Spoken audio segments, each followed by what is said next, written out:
There is so much to tell you tonight, it will be difficult to get it all in. But let's start with the rule change. The RNC pushed through a new rule that will forever change the way that Republicans choose their candidates. Rule 16 is for the election, selection, allocation, or binding of delegates and alternate delegates. Any statewide presidential preference vote for the Republican nomination for president in a primary, caucus, or a state convention must be used to allocate and bind the state's delegation to the national convention in either a proportional or winner-take-all manner.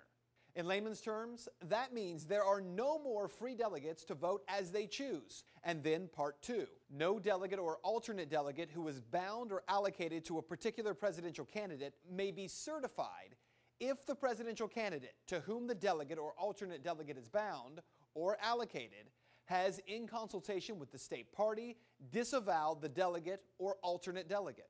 Again, what does that mean? It means no delegate, even if elected by Republicans of that state, may serve as a delegate if the candidate and the state party decide they don't like them and they want to replace them.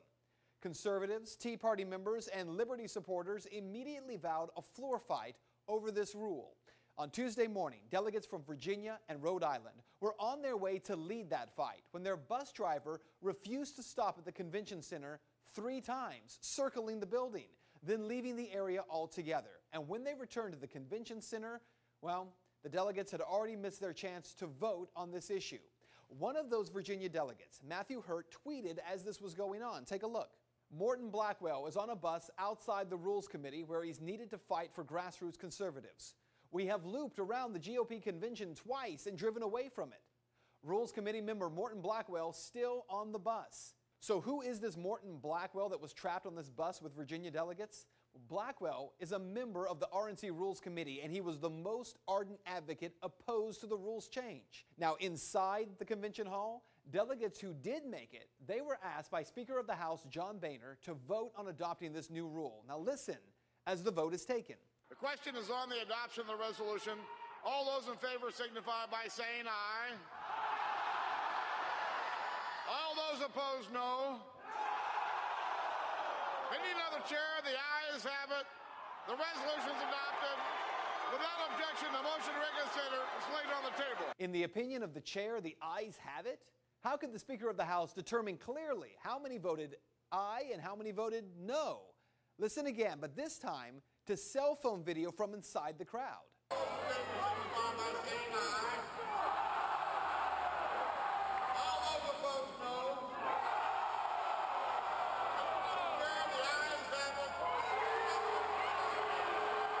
Well, maybe there's a good reason, a really good reason, that Boehner claimed the ayes had it. Today, incredible cell phone video was released as delegates stood by and videotaped the teleprompter that Speaker Boehner was reading from. We're going to take this video full so you can read along for yourself. Thank you for putting this question is ordered. The question is on the adoption of the resolution. All those in favor signify by saying aye. All those opposed, no.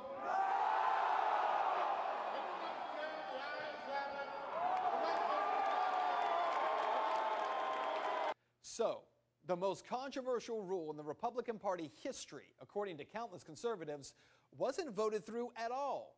It was scripted. Despite the shouts of what at least half the room of delegates appeared to have been voting, Boehner just read along with the script. So why is this rule so controversial? Well, consider this. In 1976, Ronald Reagan was a conservative outsider in the Republican Party. But delegates who were conservatives fought back against the presumptive nominee at the time, Gerald Ford, and they forced a brokered convention. Reagan nearly upset Ford thanks to conservative delegates who had had enough with progressive republicanism. Brian Doherty is a Republican National Convention delegate from Pennsylvania. He made this point about this rule change this week. Quote, "Now these rules as they are, if they were in place in 1976, Ronald Reagan would never have risen to power in the Republican Party. When he challenged Ford in '76, he would not have had a say. And then he would not have been in a position to win in 1980.